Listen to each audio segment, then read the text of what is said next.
여러분들 신앙생활하거나 사회생활하면서 정말 행복만큼 더 매력적인 단어들은 흔치 않다고 생각합니다.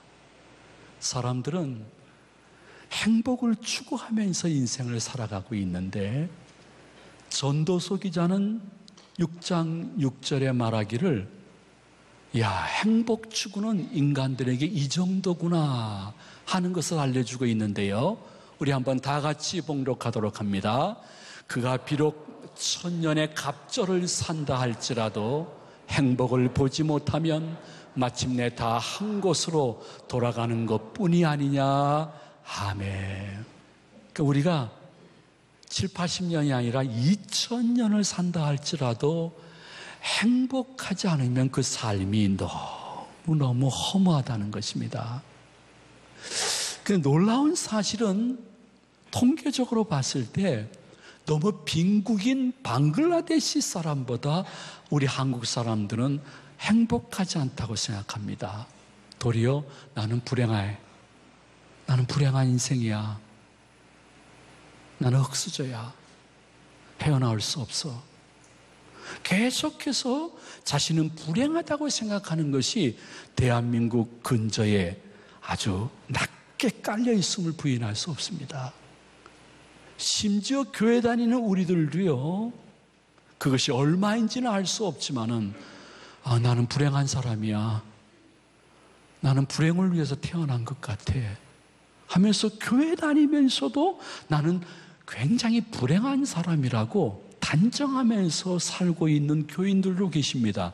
이 가운데 혹시 계실 수도 있을 것입니다. 저는 그렇게 생각합니다.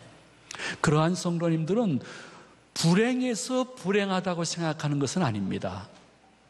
진정한 행복이 무엇인지 발견하지 못했기 때문에 불행하다고 착각하고 있는 것뿐입니다. 오늘 주일 오전 하나님의 말씀이 부족한 종을 통해서 여러분에게 전파될 때에 여러분 마음속에 말씀 속에서 행복을 발견하고 행복을 깨닫고 나는 행복한 사람입니다. 이렇게 한번 신앙 고백하면서 주의 전을 떠날 수 있는 복의 근원 되시는 주일 되시기를 축복을 드립니다. 본문에 보니까 그 행복의 조건에 대해서 이렇게 말씀하고 있습니다. 진정한 행복의 조건은 무엇일까? 그것은 앞으로 또 한 번의 특별한 체험을 하면 행복해질 거야. 그게 아닙니다. 앞으로가 아니라 지난날에 아버지 하나님이 한번 만져주셨던 그때를 또 한 번 기억할 때에 기독교인은 행복이 새롭게 생길 수 있고 유지될 수 있는 것입니다. 29절 상반절 말씀해 보니 선민인 이스라엘에게 아버지 하나님이 이렇게 선포하고 있습니다. 우리 한번 다 같이 봉독합니다. 이스라엘이여 너는 행복한 사람이로다. 아멘. 여기서 이스라엘 하면 민족적으로 이스라엘 혹은 선민을 이야기할 때 이스라엘, 신약의 예수 그리스도의 이름으로 말미암아 구원받은 성도를 이야기할 때도 영적 이스라엘이라고 말합니다. 그런데 이스라엘아 너는 행복한 사람이로다. 너는 앞으로 이렇게 살면 행복할 것이다. 이렇게 말씀 안 하셨습니다. 이미 너는 행복한 사람이로다. 기독교인의 특권은 무엇일까?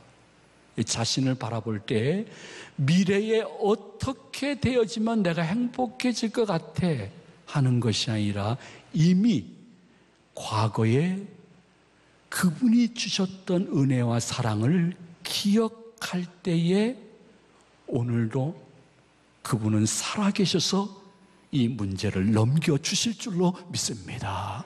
거기에서 진정한 마음의 행복과 평안이 임재한다는 것입니다.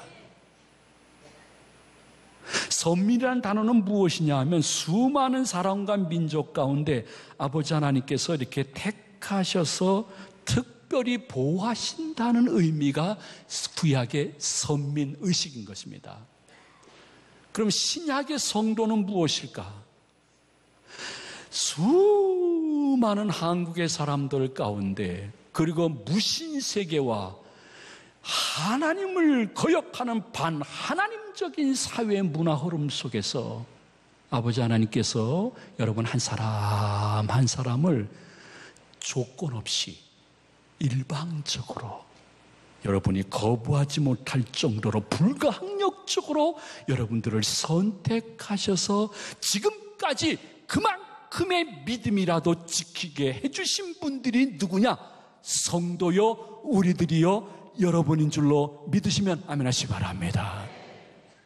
그러면 창세전부터 예정하시고 때가 참에 선택의 은혜를 주셨고 그 은혜가 유지되게끔 역사하신 과거의 아버지 하나님이 지금도 분명히 살아계신다고 하면 내가 지금 당하고 있는, 나만이 알고 있는 이 아픔과 괴로움과 어려움도 그분의 때에 넘겨가게 하시고 다시 이겨내는 은혜를 주실 줄로 믿습니다. 그것이 내 마음속에 어려움 속에서라도 기억되는 것이 믿음이라는 것입니다. 여러분, 행복자라고 아버지 하나님이 선민들에게 이야기할 때는 무엇을 기억하게 하시는 거 아니? 얘들아 너희들 애굽 사람 종살이하고 노예살이 하지 않았냐? 근데 내가 모세를 보내가지고 너희들을 출애굽 해방 구원의 은혜를 주시지 않았니? 근데 너희들 하나 구원하려고 내가 애굽에 무시무시한 10가지 재앙을 내렸다. 이 10가지 재앙을 내리면서도 소수민족인 너희들을 결국 출애굽의 은혜를 지난날 준 것을 기억한다 하면 이 광야길에서도 내가 그 은혜 줄 건데 고만 불평하고 도리어 감사하고 행복한 찬송을 하라고 말씀하고 있는데 이 말씀이 바로 나에게 해당된 줄로 믿는 성도가 행복한 성도가 될 줄로 믿으시기를 바랍니다. 생각해 보십시오. 홍해, 지금은 많이 말랐지만 그 당시에는 넘실넘실 내리는 홍해 앞에 선민 이스라엘이 섰을 때 아무런 능력이 없었습니다. 다만 하나님이 모세의 기도를 받으시고 선민들을 긍휼히 여겨서 여러분이 잘 아는 홍해의 기적을 허락해 주었습니다. 물이 갈라지면서 그 가운데 선민들은 무사히 도강을 하고 뒤따라오던 애굽의 병사들은 한 명의 여러 없이 수장시키면서 내가 너희를 특별히 보호한 지난 날을 기억한다고 하면 지금 광야 생활도 견디면서 도리어 행복하다고 말할 수 있는데 기억하라. 미래의 무엇에 특별한 기적적인 은혜를 또 한 번 만지려고 하지 말고 지난날 우리 성도님들에게 임했던 하나님의 은혜와 사랑의 손길을 기억하라.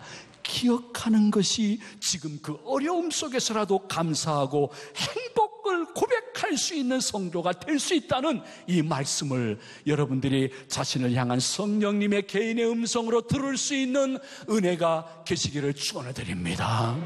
물론 선민이나 성도인 우리들은 늘 연약합니다.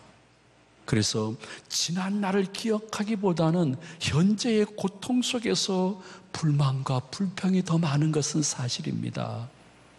출애굽의 은혜를 받았던 선민들이 광야길로 나왔습니다.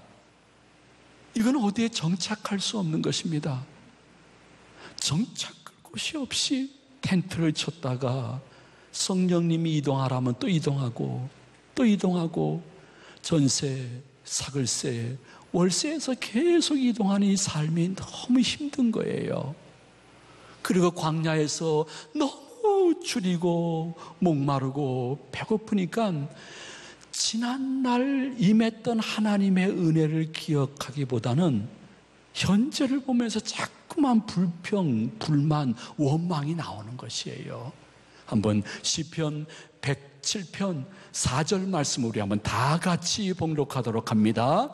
그들이 광야 사막길에서 방황하며 거주할 성읍을 찾지 못하고 추리고 목이 말라 그들의 영혼이 그들 안에서 피곤하였도다. 여기서 이제는 개인적인 것이 아니에요. 그들이 민족적으로 현실을 바라보면서 불평하고 불만하는 거예요. 그러다가 지도자도 원망하고 나중에 하나님도 원망하는 거예요. 출애굽기 17장 3절 말씀 우리 다 같이 봉독하도록 합니다. 거기에서 백성이 목이 말라 물을 찾으매 그들이 모세에게 대하여 원망하여 이르되 당신이 어찌하여 우리를 애굽에서 인도해 내어서 우리와 우리 자녀와 우리 가축이 목말라 죽게 하느냐? 원망하는 거예요.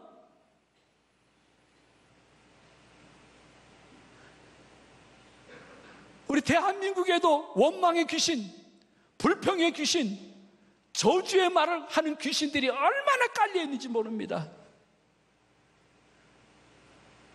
근데 우리가 한 번쯤 생각해 봅시다. 세계에서 최빈국이었던 우리나라,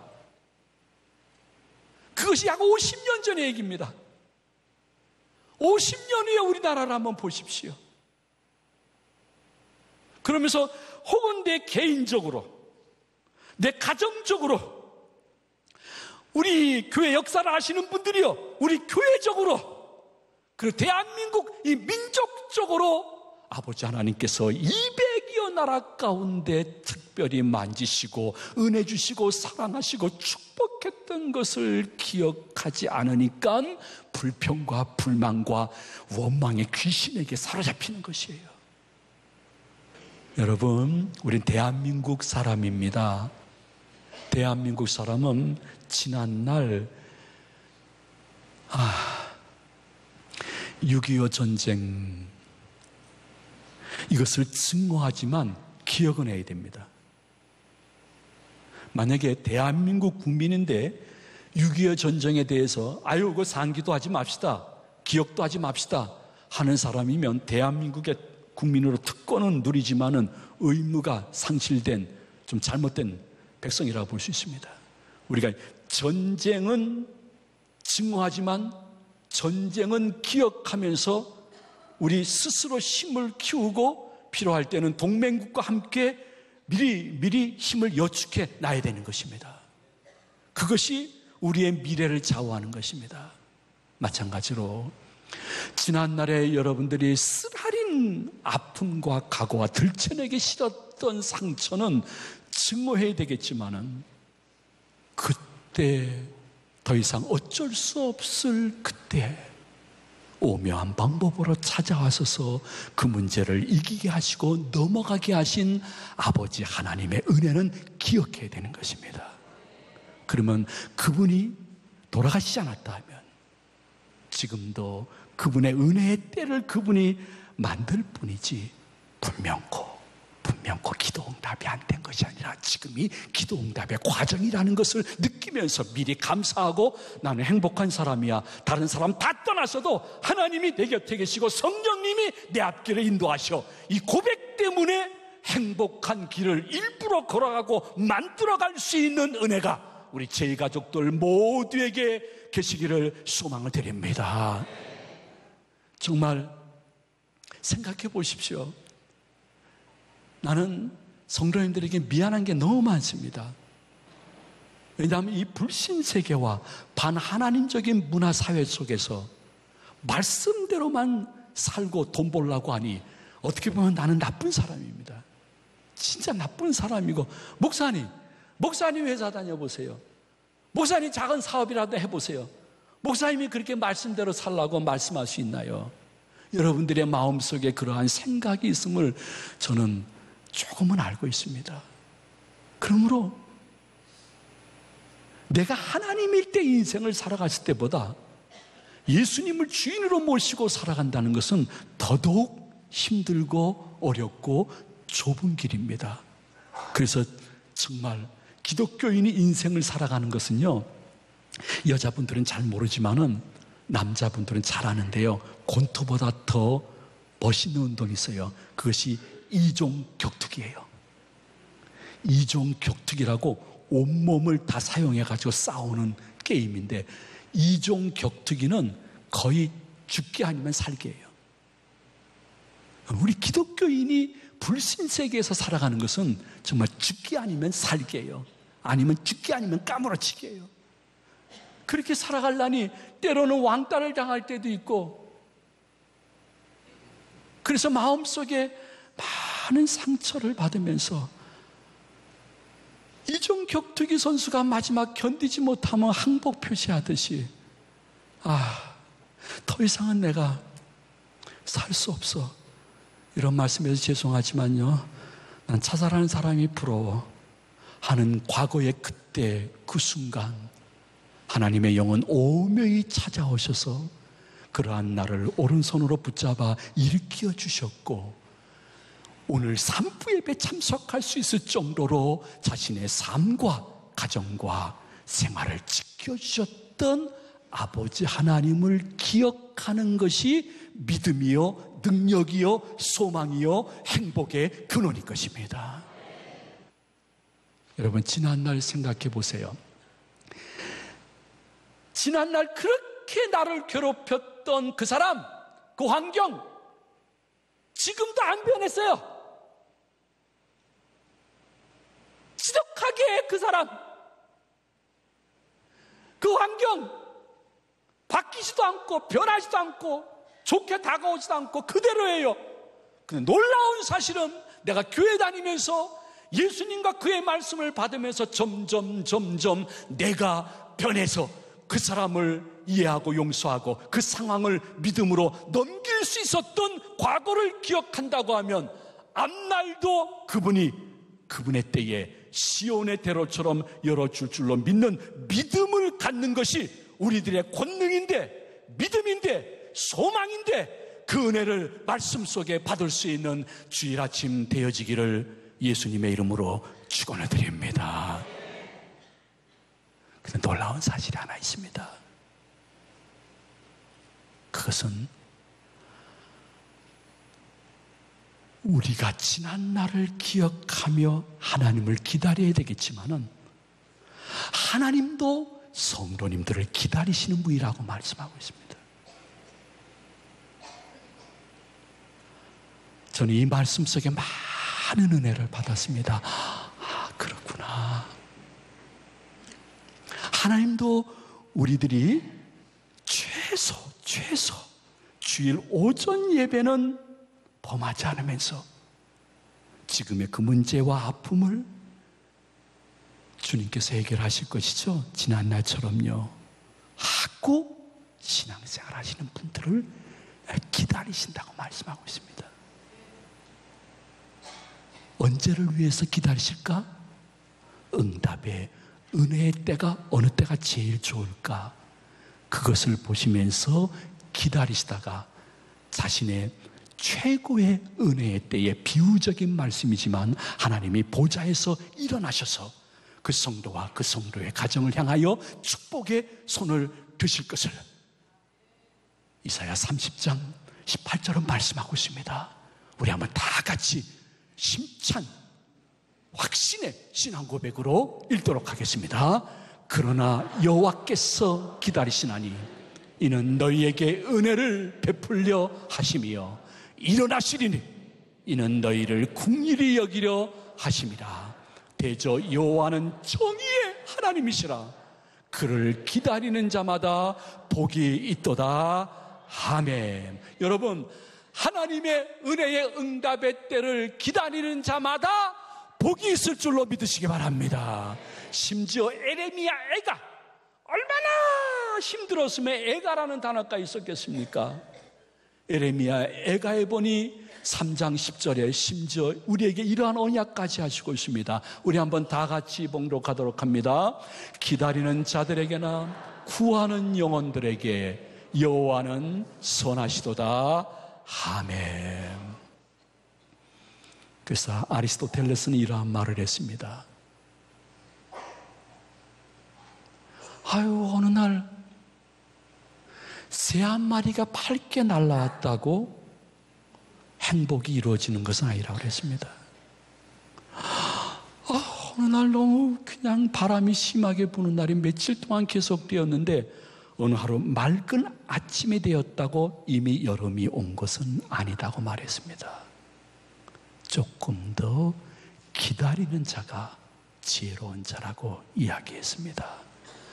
하나님도 성도님 한 분 한 분에게 최고의 은혜의 때를 기다리시다가 일어나 역사하실 것인데 지난 날을 바라보며 그분의 만져주심을 기억하고 앞날을 그렇게 볼 수 있는 눈으로 인생을 살아가는 지혜로운 성도들이 되시기를 소망을 드립니다.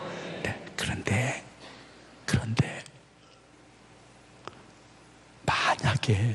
만약에 여러분이 이러한 고백까지 할 수 있다면 정말 아버지 하나님이 기뻐하실 거예요. 지난날의 그분의 은혜와 사랑을 기억하며 내가 그분의 때가 이제 임할 것이죠. 언젠가 일어나셔서 팍 하고 역사하실 것이죠. 했는데 내가 죽는 그날 아침 혹은 그날 저녁까지 특별한 응답이 없어도 하나님은 여전히 저에게 아버지 하나님이심을 믿습니다. 이 신앙 고백할 수 있는가? 할 수 있다면 대단한 분이에요. 하나님이 너무 기뻐하실 분이에요. 지난 날은 그렇지만은 앞으로는 기적적이고 특별하고 놀라울 정도의 어떠한 그분의 만져주심이 없다 할지라도 지금까지의 은혜로서 좀 만족해요. 그리고 역시 하나님은 여전히 나의 하나님이시고 저는 하나님을 배신하거나 배반하지 않고 하나님 곁을 떠나지 않을 거예요. 왜냐하면 지금까지 지난날 주었던 은혜로만도 하나님은 저에게 하나님이에요. 그 고백을 할 수 있다면 하나님께서 어찌 그러한 사람을 등 돌리겠습니까? 절대 등 돌리지 못할 것입니다. 말씀을 마칩니다. 혹시 파랑새 증후군이라는 이야기를 들어보셨는지요? 파랑새 신드롬, 파랑새 증후군.